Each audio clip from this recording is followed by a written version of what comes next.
genişlənməyə ən çox səbəb olan faktorlardan biri əlbəttə ki, təbii doğuşlardır. Doğuşlardan sonra ən çox qadınlar bizə rast gəlir ki, bunların hansı ki, uşaqlıq yolları tamamilə sallanmış vəziyyətdədir. Bununla bərabər tək təbii doğuş yolu, təbii doğmamış qadınlar da vaginal genişlənmədən şikayətçi ola bilərlər.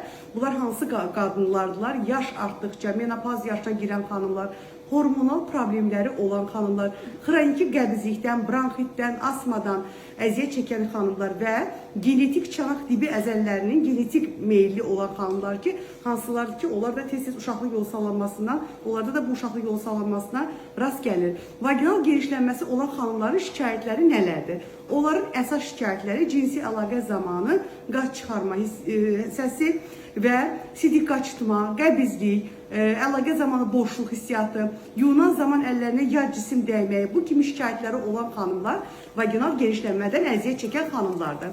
Vaginal genişlənməni nə ilə aradan götürə bilərik? Əlbəttə ki, elmdə adı siz vaginoplastika olan vagina dağlaşdırma əməliyyatı ilə biz vaginal genişlənməni ləğv edirik. Əməliyyatımız spinal və yaxud da ümumi narkoz altında icra olunur.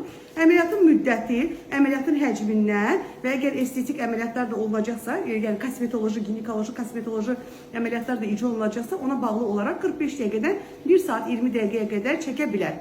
Əməliyyatdan sonra xanımlar səhərsi gün evə taburcu olurlar.